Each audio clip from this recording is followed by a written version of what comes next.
Ao comentar o inciso 1 do artigo 5º do Decreto-Lei nº 201/67, Altamiro de Araújo Lima e Filho ensina que o segundo aspecto exigido é a exposição dos fatos, com todas as suas circunstâncias, tudo narrado de forma clara e precisa, indicando-se as infrações praticadas, acompanhadas de capitulação legal, e juntamente com a indicação e ou apresentação das provas suficientes para embasamento da tese acusatória, ao que se soma a qualificação do acusado ou fornecimento de elementos suficientes para a identificação do mesmo.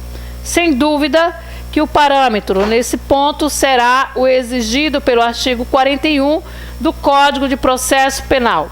Somente assim se estará dando conhecimento ao acusado amplamente do que se lhe imputa e, simultaneamente, permitindo ao mesmo formular sua defesa eficaz, que vai instaurar a fase do contraditório.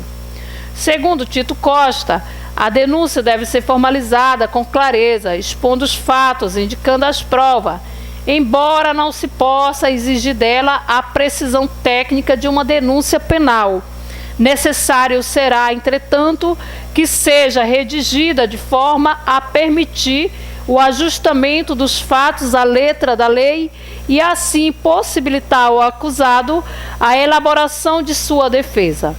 Se assim não for, se esse mínimo não tiver atendido, a denúncia será inepta e não poderá ser aceita. Garcia remata citando novamente Tito Costa: a denúncia deve narrar os fatos de forma clara e precisa, ajustando-se à letra da lei, a fim de tipicá-los e, dessa forma, possibilitar a defesa do acusado em toda a sua amplitude, como assegura a Constituição. Se assim não for feito, o procedimento estará comprometido em sua essência, disso resultando a falta de justa causa para o julgamento e condenação. Tito Costa, citação, página 248. Feita essas considerações, é de se observar que a denúncia apresentada não observa esses requisitos. Quinto, da tipificação legal inadequada. Das exeges do Decreto-Lei nº 201/67, tem-se duas dicções bem distintas, quais sejam a dicção do artigo 1º e a dicção do artigo 4º. A dicção do artigo 1º refere-se a crimes de responsabilidade dos prefeitos municipais sujeitos ao julgamento do Poder Judiciário, independente do pronunciamento da Câmara Municipal. E a dicção do artigo 4º trata-se das infrações político-administrativas dos prefeitos municipais sujeitas ao julgamento pela Câmara dos Vereadores e sancionadas com a cassação do mandato. Verificando os fatos narrados da denúncia, o denunciante fez menção ao descumprimento de lei federal, que é a Lei nº 101/2000, Lei de Responsabilidade Fiscal, LRF, e a LOA, Lei Orçamentária Anual, e que é uma lei municipal. Percebe-se que o senhor denunciante fez menção aos fatos, mas não individualizou as infrações praticadas pelo denunciado com a respectiva capitulação legais, conforme a legislação federal específica, Decreto-Lei nº 201/67. Isso dá margem a interpretações tanto a crimes de responsabilidade quanto a infrações político-administrativas. O senhor denunciante não demonstrou de maneira explícita que as supostas condutas do prefeito subsumem-se às condutas tipificadas como infrações político-administrativas previstas nos incisos do artigo 4º do Decreto-Lei nº 201/67. Não se demonstrou essa correlação entre supostas irregularidades e condutas descritas como infrações político-administrativas do artigo 4º do Decreto-Lei nº 201/67, o que tira a competência deste Parlamento de apreciar a matéria contida na denúncia, pois carece a mesma de fundamentação legal. Nesse sentido, é a lição do professor Valdo Fazil Júnior. A denúncia deve ser deduzida com clareza, descrevendo os fatos, indicando as provas. Claro que não se pode exigir, no caso, uma peça elaborada com esmero de seu correspondente penal, mas no mínimo que seja lógica e conclusiva quanto à subsunção típica, ou seja, a conduta do prefeito deve corresponder a uma das descritas no artigo 4º do Decreto-Lei nº 201/67. É o que se exige sob pena de inépcia. Nobres edis, somente a título de registro é importante frisar que nesta Casa de Leis, há outra denúncia que foi protocolada no dia 25 de novembro de 2015 pelo senhor Francisco Fernando Freire de Souza contra o prefeito Francisco da Chagas Sá, alegando que houve infração político-administrativa, pedindo a cassação de mandato com fundamento no artigo 4º, 3º, 7º e 8º do Decreto-Lei nº 201/67. A presente denúncia se baseia em dois pontos: nepotismo cruzado e a violação ao erário público, aumento de forma abusiva de folha de pagamento, ultrapassando os limites máximos com a despesa total com o pessoal, juntando os relatórios de gestão fiscal dos 3 quadrimestres de 2013 e os 3 quadrimestres de 2014. Esta primeira denúncia foi instaurada à comissão processante, de acordo com o Decreto Legislativo número 025/2016. Todavia, o denunciado ingressou com mandado de segurança, o qual foi concedida pelo juiz desta comarca, onde foi deferida a liminar inaudita altera, paz suspendendo os efeitos jurídicos da decisão de acolhimento da denúncia, bem como os efeitos do Decreto Legislativo número 026/2015, até a superveniência de julgamento do mérito do item.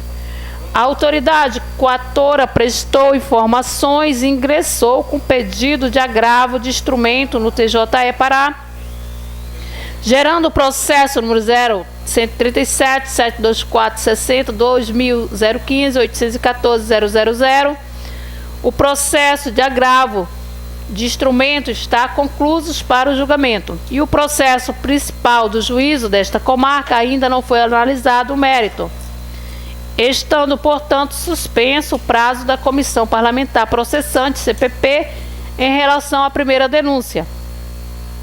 Ocorre, excelência, que a segunda denúncia, feita pelo senhor Raimundo Nonato Souza da Silva, faz menção aos gastos de despesas total de pessoal, segundo os relatórios de gestão fiscal dos 3 quadrimestres de 2013 e os 3 quadrimestres de 2014, sendo os mesmos itens já mencionados na primeira denúncia.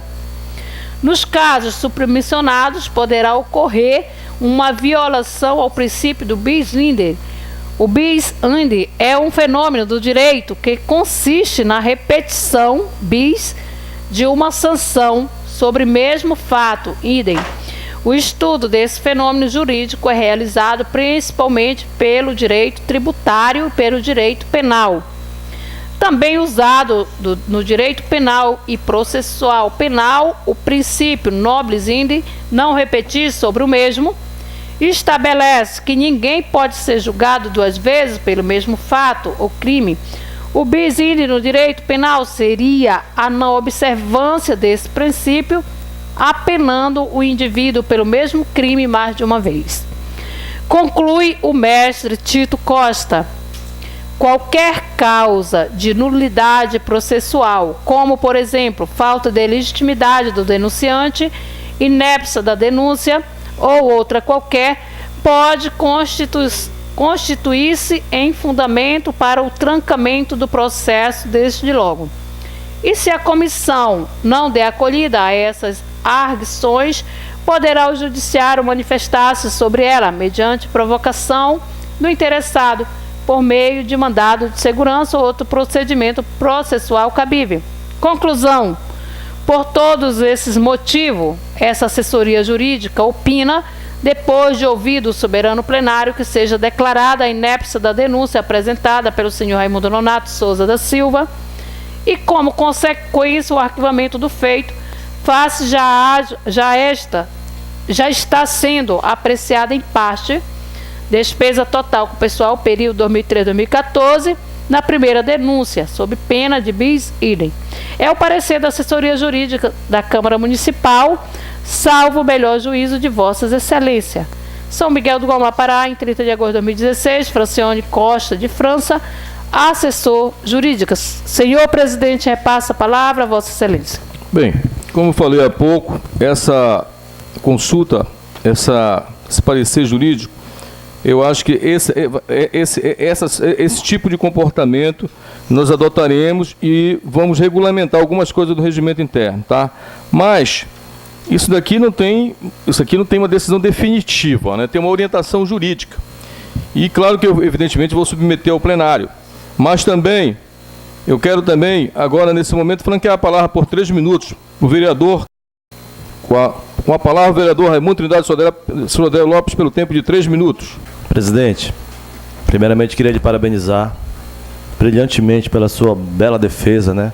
Vossa Excelência conseguiu, realmente, vai conseguir calar a voz do cidadão, vai conseguir calar a voz da população de São Miguel do Guamá, que reclama seu direito. O parecer do doutor Francione, muito sábio. Infelizmente, eu acho que ele não se aplicaria em muitos aspectos a esta casa. A certidão, muito facilmente, se retira, como eu já retirei a certidão em relação à questão do seu direito eleitoral.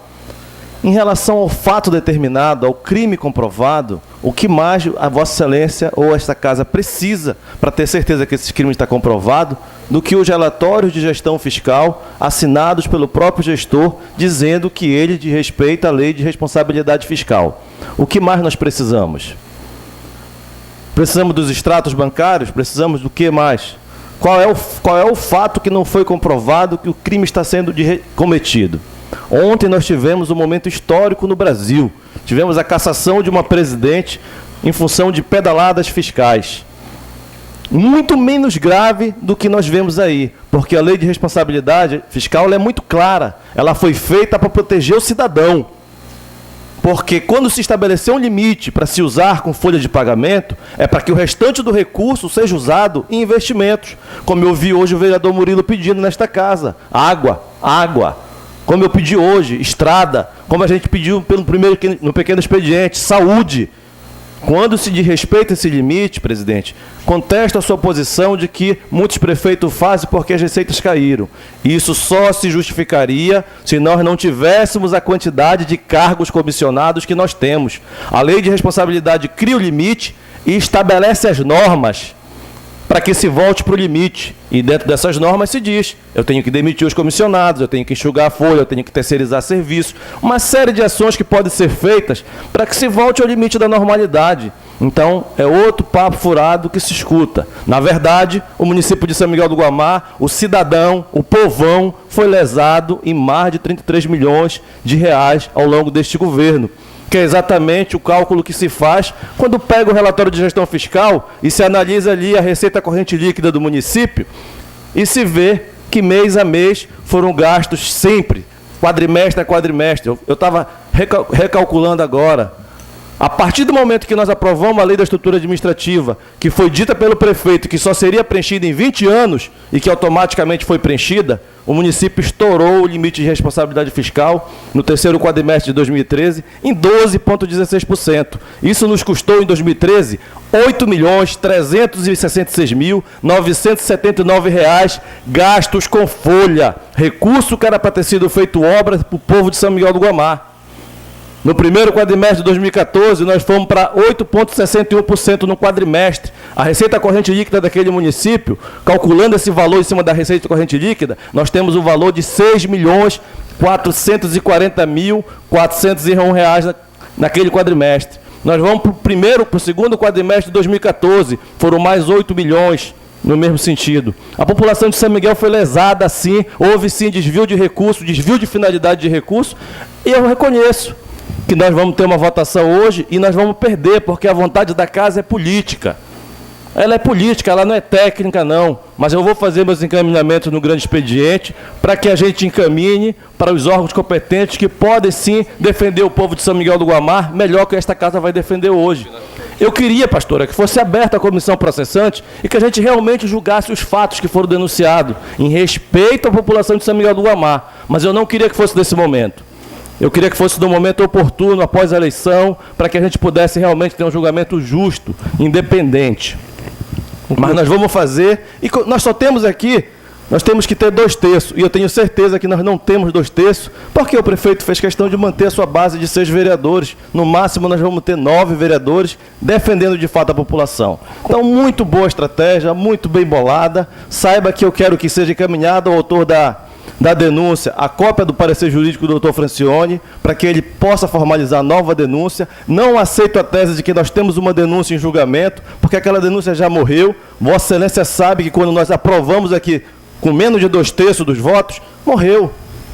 O juiz pode até ter sido conivente, pode até ter sido amigo, pode ser parente do advogado de defesa, mas nós estávamos errados. Mas hoje nós tínhamos a oportunidade de fazer o processo certo e, sim, levar um julgamento que também seríamos derrotados, porque não teríamos 2 terços dos votos, mas estaríamos fazendo o papel do legislativo, de defender a população de São Miguel do Guamá.